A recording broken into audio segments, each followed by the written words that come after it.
एक ऐसा युद्ध जिसमें हार के बाद संपूर्ण उत्तर भारत के दरवाजे मुस्लिम नियंत्रण के लिए खुल गए। एक ऐसा युद्ध जिसमें हार के बाद लगभग 750 सालों तक भारत पर विदेशी आक्रांताओं का शासन रहा। नमस्कार दोस्तों, आज हम बात कर रहे हैं तराइन के मैदान की, जहां लड़े गए दो युद्ध 1191 और 1192 में इतिहास के दो महान कमांडरों राय पिथौरा पृथ्वीराज चौहान और गौर प्रदेश के मोहम्मद गोरी के बीच लड़ा गया था।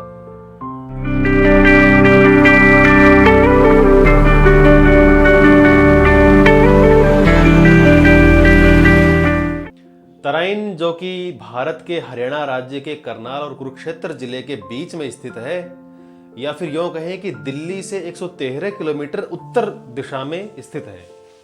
यहां पर लड़े गए उन्हीं दो युद्धों की बात करेंगे। हम बात करते हैं तराइन के प्रथम युद्ध की। 13 नवंबर 1191 को तराइन के पहले युद्ध से पहले भी मोहम्मद गोरी ने भारत पर बहुत बार आक्रमण किए थे। उसने सबसे पहला आक्रमण सिंध के रास्ते से गुजरात पर किया था। उस समय गुजरात में भीम सेकंड, जिसे हम इतिहास में आगे चलकर मूलराज सेकंड के नाम से जानते हैं, उसका शासन था। उस समय राजा भीम छोटे थे, तो युद्ध का नेतृत्व उनकी माताजी ने किया, और क्या बेमिसाल ढंग से युद्ध का नेतृत्व किया उस क्षत्राणी महिला ने। वो युद्ध आबू की तलहटी में लड़ा गया था, और उन महान सेनानी क्षत्राणी महिला ने इतनी शानदार तरीके से उस युद्ध का संचालन किया कि गोरी को बुरी तरह से सिर्फ परास्त ही नहीं किया, बल्कि उल्टे पैर भागने पर मजबूर कर दिया था। मोहम्मद गोरी आबू की तलहटी से आगे बढ़ नहीं पाया था।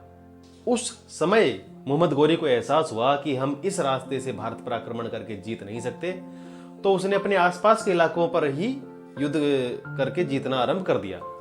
गोरी गौर प्रदेश जिसे हम बोलते हैं, वो आज के अफगानिस्तान में स्थित है। तो उसने अपने आसपास के इलाके, जो उसके पास में पाकिस्तान वगैरह की सीमा लगती थी, जैसे कि पेशावर, मुल्तान वगैरह हो गया, कच्छ, सिंध के इलाके, सिंध तो नहीं, सिंध तो हार ही गया था वो, कच्छ वगैरह के रण जो थे, इधर से उसने छोटे छोटे इलाके जीत कर आगे बढ़ना शुरू कर दिया।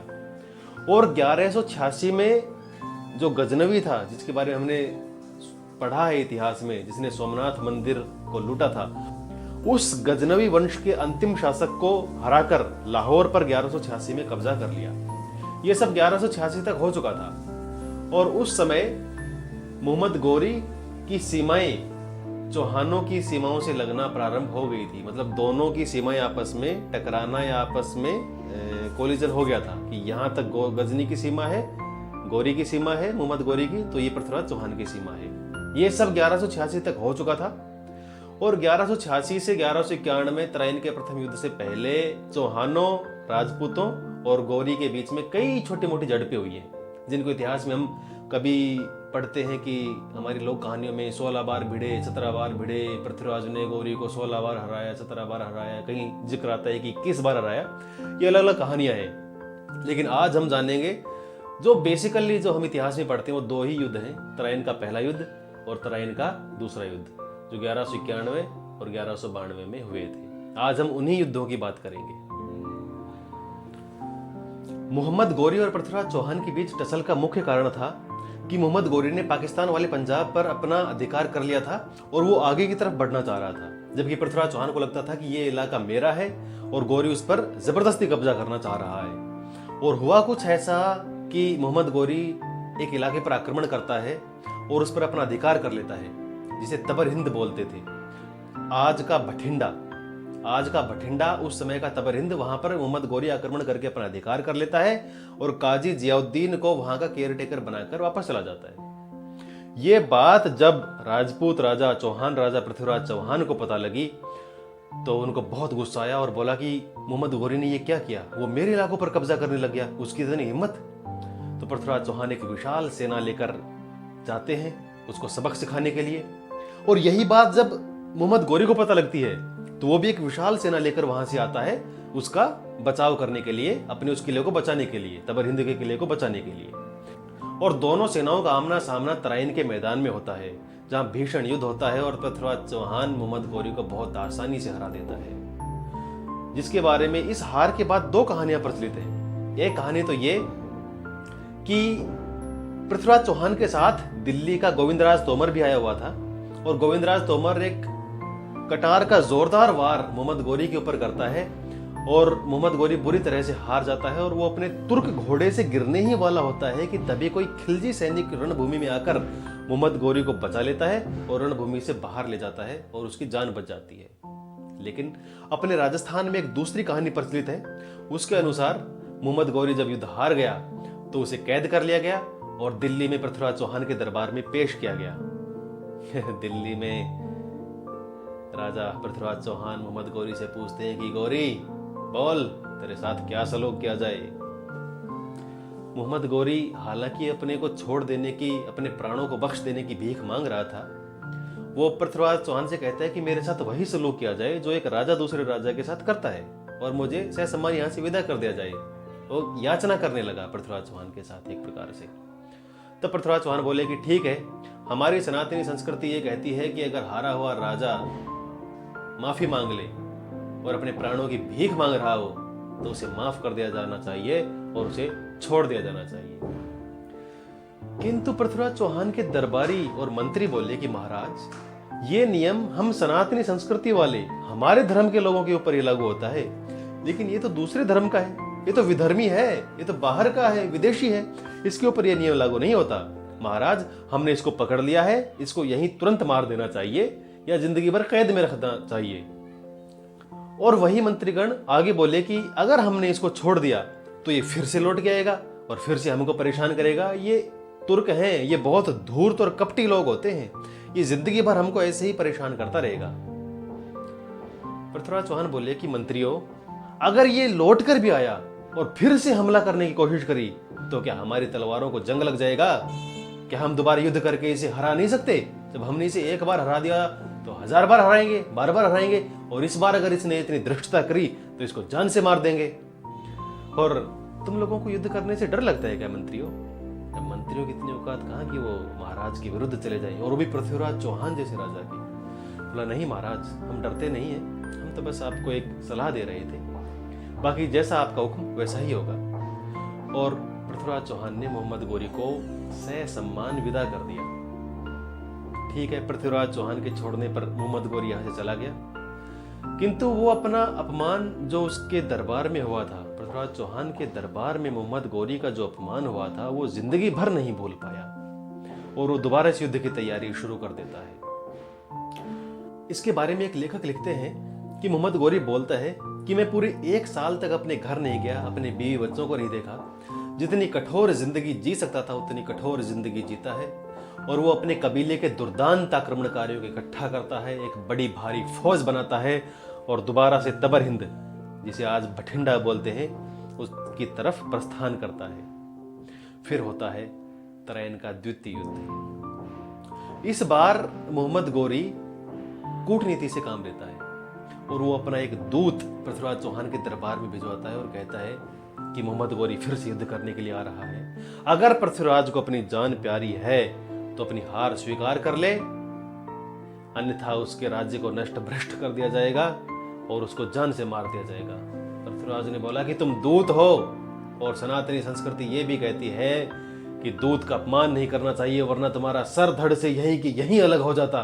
और जाकर कह देना अपने सुल्तान से कि पिछली बार तो पृथ्वीराज चौहान ने उसे बख्श दिया था, इस बार उसे जान से मार देगा।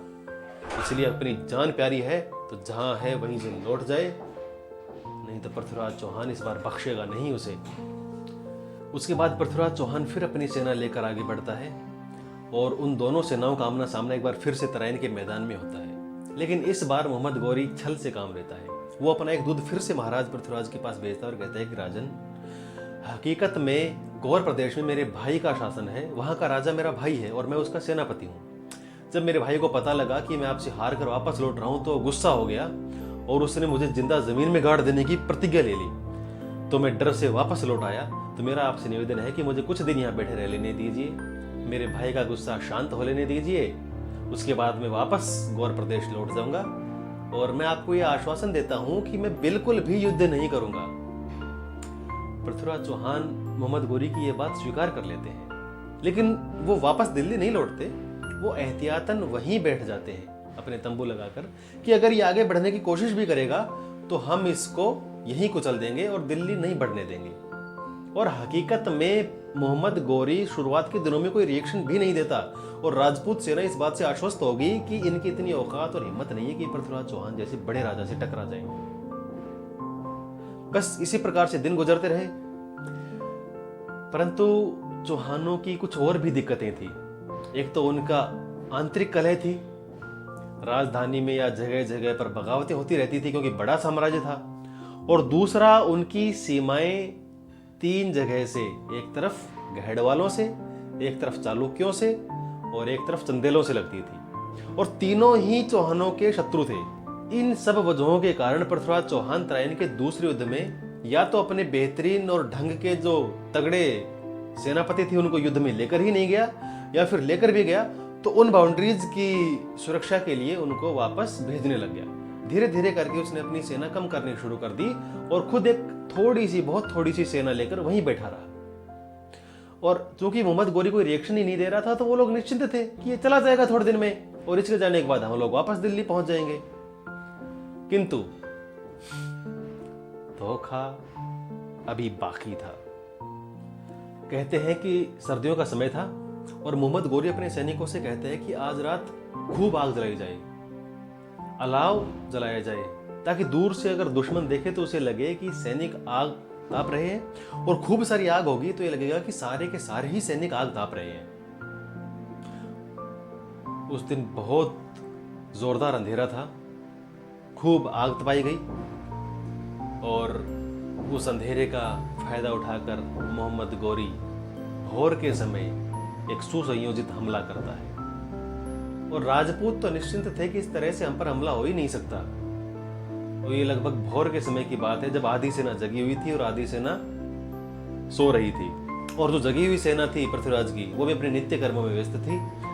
मोहम्मद गौरी एक जोरदार हमला करता है, एक सुसंयोजित सैन्य संगठन का हमला। भला वो सेना कैसे दे पाते जो अभी उठी भी नहीं थी, और उठी थी वो अपने नित्य कर्मों में व्यस्त थी। हार होना स्वाभाविक सी बात थी। हकीकत में तराइन का द्वितीय युद्ध युद्ध नहीं, एक छल था। पृथ्वीराज पहले अपने हाथी पर जंग में आता है, फिर बाद में अपने घोड़े पर शिफ्ट हो जाता है, और इसके बारे में भी कहावतें हैं कि पृथ्वीराज का घोड़ा बदल दिया गया, उसको एक नाचने वाला घोड़ा दे दिया जाता है, और वो ढोल की जैसी आवाज आती थी वैसी अपने अगले दोनों पैर उठा के और नाचना शुरू कर देता था। हालांकि पृथ्वीराज चौहान की घोड़े का नाम भी नाट्यरंभा ही था। जब महाराज को लगा कि यार ये तो छल हो गया और मरेंगे आज, ये घोड़ा मरवाएगा, तो पृथ्वीराज युद्ध का मैदान छोड़ देते हैं। चौहानों की हार हो जाती है, मोहम्मद गौरी जीत जाता है। तुर्क सेना पृथ्वीराज का पीछा करती है और हरियाणा में सिरसा नामक जगह पर पृथ्वीराज चौहान को बंदी बना लिया जाता है। इसके बाद से कई सारी कहानियां प्रचलित हैं। कुछ कहानियों में कहते हैं कि सिरसा में पृथ्वीराज चौहान को गिरफ्तार कर लिया और उसे वहीं मार दिया जाता है, जबकि हसन निजामी जो उस समय के कंटेम्प्रेरी राइटर थे, उन्होंने अपनी किताब ताजुल मासिर में लिखा है कि पृथ्वीराज चौहान को सिरसा में गिरफ्तार कर लिया गया, उसे वापस अजमेर लाया गया और अजमेर लाकर उसे दोबारा राजा बना दिया गया। पृथ्वीराज चौहान ने मोहम्मद गौरी की अधीनता स्वीकार कर ली थी, किंतु कुछ समय के बाद वो दोबारा से षड्यंत्र रचने की कोशिश करता है, पृथ्वीराज के विरुद्ध बगावत करने की कोशिश करता है, तो इस बार उसे पकड़कर मार दिया जाता है। ये हसन निजामी ने अपनी पुस्तक में लिखा है। किंतु अपने राजस्थान में एक अलग ही कहानी प्रचलित है। चंद्र बरदई अपनी एक पुस्तक पृथ्वीराज रासो में लिखते हैं कि सिरसा में पृथ्वीराज चौहान को पकड़ने के बाद मोहम्मद गौरी उसे गजनी ले गया, और जब मुझे पता लगा कि गौरी मेरे सम्राट को पकड़कर गजनी ले गया है तो मैं भी उनके पीछे पीछे गया, और वहां जाकर मैंने देखा कि पृथ्वीराज चौहान के साथ उन्होंने वही हश्र वही किया है जो तुर्क राजा अक्सर क्या करते हैं। उन्होंने मेरे सम्राट की आंखें फोड़ दी थी। मैं पृथ्वीराज चौहान से मिला और हमने एक योजना बनाई। उसके बाद मैं गौरी से मिलने जाता हूँ और कहता हूँ कि सुल्तान, ये आपने क्या किया? हमने जब आपको पकड़ा था तो बाद में सह सम्मान विदा कर दिया था, लेकिन आपने तो मेरे सुल्तान की आंखें ही फोड़ दी। गौरी बोला कि जिसका जैसी संस्कृति, जिसका जैसा विधान होता है वो वैसा करता है, और अभी तो हमने आंखें फोड़ी हैं, अभी मारेंगे और इसको। चंद्र बरदाई बोले कि ठीक है राजन, जिसका जैसा विधान वो आपने किया, आपके यहाँ का जो कानून है, जो आपका विधान है वो आपने किया, किंतु यह आदमी मेरा सम्राट पृथ्वीराज चौहान एक अलग कला में निपुण है। अगर आपने वो नहीं देखा तो फिर क्या देखा? बोला वो क्या है? बोला कि सम्राट पृथ्वीराज चौहान शब्द भेदी बाण चलाने में माहिर है, अर्थात इनके चाहे आंख ना हो किंतु फिर भी बिना देखे सिर्फ सुनकर उस दिशा में अचूक निशाना लगा सकते हैं, सटीक निशाना लगा सकते हैं। पृथ्वीराज चौहान के बारे में जब ये सुना, मोहम्मद गौरी चंद्रबरदाई की इस बात का उपहास उड़ाता है, किंतु चंद्रबरदाई मोहम्मद गौरी को इस बात के लिए कन्विंस कर लेता है। मतलब पृथ्वीराज रासो में लिखा हुआ है कि मैंने मोहम्मद गौरी को इस बात के लिए कन्विंस कर लिया कि आप ये कला जरूर देखो, और मोहम्मद गौरी इस बात के लिए मान जाता है। सुल्तान बोलता है कि हाथ कंगन को आरसी क्या, चलो देखते हैं। अगले दिन एक प्लेटफॉर्म बनाया गया, उस पर एक घंटी टांगी गई और उस घंटी की टन की आवाज पर पृथ्वीराज को तीर चलाना था। लेकिन चंद्रबरदाई लिखते हैं कि मैंने और पृथ्वीराज चौहान ने एक प्लान बना रखा था। पृथ्वीराज को तीर घंटी की आवाज पर नहीं बल्कि सुल्तान के ऊपर चलाना था, और मैं उनको सुल्तान की एग्जैक्ट लोकेशन बताऊंगा, जानकारी दूंगा। और चंद्रबरदाई पृथ्वीराज चौहान को बोलते हैं कि चौहान अब मत चूक जाना। और उसके बाद वो अपना प्रसिद्ध दोहा बोलते हैं जो आप सब जानते हो कि 4 बांस 24 गज अंगुल अष्ट प्रमाण, ता ऊपर सुल्तान है अब मत चूके चौहान। पृथ्वीराज चौहान को उन्होंने एग्जैक्ट जानकारी दे दी थी, तो उन्होंने उसी दिशा में तीर चलाया और मोहम्मद गौरी को मार गिराया। उसके बाद उन दोनों की योजना थी कि मोहम्मद गौरी के मरने के बाद हम दोनों एक दूसरे को कटार मारकर अपनी जीवन लीला, यही लीला को समाप्त कर लेंगे, और उन्होंने वैसा ही किया। ये सब बात चंद्रबरदाई अपनी किताब पृथ्वीराज रासो में लिखते हैं। परंतु इस कहानी को लेकर लोगों का सवाल है कि यदि चंद्रबरदाई वहीं मर गया था तो फिर ये किताब लिखी किसने? और इस बात का जवाब दिया जाता है कि कालांतर में ये किताब उसके बेटे जरखान ने पूरी करी थी। लेकिन फिर भी हिस्टोरिकली पृथ्वीराज रासो को एक्सेप्ट नहीं किया जाता है, इसकी कोई हिस्टोरिकली एविडेंस नहीं है। हालांकि ऐसा कहा जाता है कि चंद्रबरदाई नाम का व्यक्ति पृथ्वीराज चौहान के दरबार में था तो सही, किंतु इसी ने ही पृथ्वीराज रासो लिखी है, इस बात का कोई हिस्टोरिकली एविडेंस नहीं है। क्योंकि पृथ्वीराज रासो के बारे में सबसे पहली बार पता लगा था राज प्रशस्ति जो महाराणा राज सिंह जी ने लिखवाई थी, मेवाड़ के महाराणा थे, 1676 ईस्वी में। मतलब 1192 का युद्ध, और उसकी बात पता चली 1676 ईस्वी में, कितने 400-500 साल के बाद। तो इस पर थोड़ा सा डाउट किया जाता है। और हम इतिहास में आगे पढ़ते हैं कि मोहम्मद गौरी ने 1206 में भारत पर दोबारा आक्रमण किया, तब एक खोखर ने कटार के वार से मोहम्मद गौरी की हत्या करी थी, और ये दोनों बातें आपस में कॉन्ट्राडिक्शन करती हैं, मैच नहीं करती हैं, तो इस वजह से भी इस पर डाउट किया जाता है। और ऐसा कहा जाता है कि हो सकता है ये पुस्तक किसी उसी नाम के व्यक्ति ने बाद में लिखी हो, लेकिन किंवदंतियों के आधार पर लिखी हो, तो इसको हिस्टोरिकली एक्सेप्ट नहीं किया जाता है। ऐसे हमारे राजस्थान में कथा प्रचलित है। तराइन के द्वितीय युद्ध में पृथ्वीराज चौहान के हार के कारण हम उसकी भी कुछ समीक्षा करते हैं कि क्यों हारे पृथ्वीराज चौहान। तो पहला कारण तो ये दिया जाता है कि पृथ्वीराज चौहान के अपने पड़ोसी राजाओं चालुक्यों, गढ़वालों और चंदेलों के साथ भी लड़ाई चल रही थी। इस कारण वो अपनी पूरी सेना लेकर नहीं जा पाए और अपने अच्छे अच्छे सेनापतियों को उस बाउंड्री की रक्षा के लिए और अपनी राजधानी की सुरक्षा के लिए यहीं छोड़कर जाना पड़ गया। ये उनकी मजबूरी थी। और दूसरा, चूंकि उन सबके साथ लड़ाई थी, तो जब एक विदेशी आक्रमणकारी ने हमला किया, गौरी जो बाहर का था, उस विदेशी आक्रमणकारी के विरुद्ध हमारे यहाँ के किसी भी राजपूत राजा ने पृथ्वीराज चौहान की मदद नहीं की और अकेला पड़ गया। ये उसकी हार का मुख्य कारण था। और दूसरा, हमें यह भी मानना पड़ेगा कि मोहम्मद गौरी एक कमाल का कमांडर था, और अच्छा कमांडर सिर्फ वीर और बहादुर नहीं होता, उसके पास डिप्लोमेसी भी होती है। और इस युद्ध में, तराइन के द्वितीय युद्ध में, मोहम्मद गौरी ने डिप्लोमेसी से काम लिया। उसने पृथ्वीराज चौहान के कमजोर होने का इंतजार किया, सेना के कम होने का इंतजार किया। उसको ये सारी चीज़ें पता थी कि भाई इसका युद्ध चल रहा है तो ये ऑलरेडी कमज़ोर है, और उसने रात के समय अंधेरा किया, अलाव तपाकर उन दुश्मन सेना को डिस्ट्रैक्ट करने की भी कोशिश करी। तो मतलब कहने का मतलब ये है कि मोहम्मद गौरी की कूटनीति से पृथ्वीराज चौहान की हार हुई। और एक कारण और इतिहासकार बताते हैं कि 1191 से 1192 के बीच में 1 साल पूरा, बहुत ज़्यादा टाइम दे दिया था पृथ्वीराज चौहान ने मोहम्मद गौरी को युद्ध की तैयारी करने के लिए। फिर तीसरा कारण है कि पृथ्वीराज चौहान की खुद की रियासत में जगह जगह बगावतें और विद्रोह चलते रहते थे, पड़ोसियों के साथ खराब संबंध थे। चौथा, तुर्क घोड़ों पर बैठकर युद्ध लड़ते थे और राजपूत हाथियों पर। तो इन राजपूत राजाओं को ये भी समझ में आने में बहुत टाइम लग गया कि भाई हाथी धीरे होता है, ज़्यादा जल्दी युद्ध नहीं लड़ सकते, और घोड़ा जल्दी से मार के निकल जाता है। ये भी एक हार का कारण है। और एक कारण बताया जाता है कि राजपूत बहुत भारी हथियार काम में लेते थे, जबकि तुर्क हल्के हथियार और हल्की कटारें, तलवारें काम में लेते थे, जो जल्दी से मार काट के आगे बढ़ जाते थे। अब चूंकि उस युद्ध में पृथ्वीराज चौहान हार गए तो हम इन सब कारणों की चर्चा कर रहे हैं। हालांकि इन सब कमी है या जो भी है उनकी वजह से उन्होंने इतनी सारी लड़ाइयाँ जीती, उनमें हमने इसका वर्णन नहीं किया, पर हार गए तो उसकी समीक्षा होती है, तो हम ये सारी चीज़ें याद करते हैं।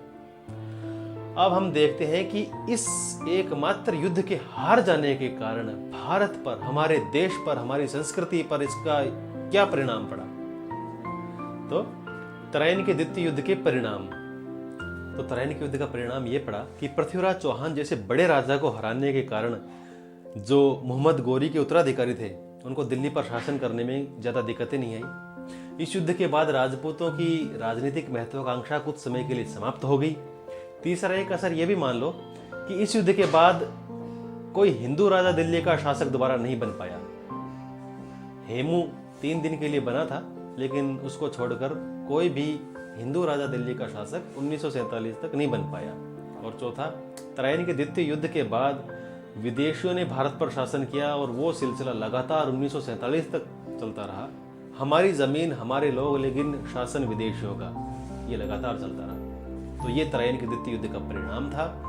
एक तराइन का तृतीय युद्ध भी हुआ था, उसके बारे में मैं बता दूं, वो इसलिए छोटा, इतना महत्वपूर्ण नहीं है। उस युद्ध में दिल्ली सल्तनत के राजा इल्तुतमिश ने, जो ये गौर सल्तनत थी, इसी के राजा को हरा दिया था। और हराया नहीं था, सिर्फ मार भी दिया था।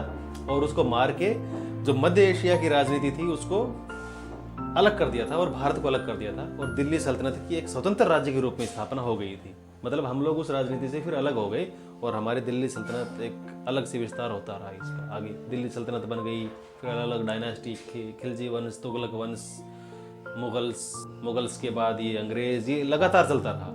लेकिन हम मिडिल ईस्ट की जो राजनीति थी वहाँ से अलग हो गए उस युद्ध के बाद। ये तराइन का ही तीसरा युद्ध था। तो मैं उम्मीद करता हूँ आपको हमारा ये तराइन का युद्ध का जो वीडियो था अच्छा लगा होगा, पसंद आया होगा। बाकी अगर वीडियो पसंद आया हो तो लाइक, शेयर और सब्सक्राइब कीजिए और ऐसे ही प्यार देते रहिए। अपने दोस्तों के साथ शेयर भी कर दीजिए। धन्यवाद। चैनल सब्सक्राइब जरूर करके जाना दोस्तों।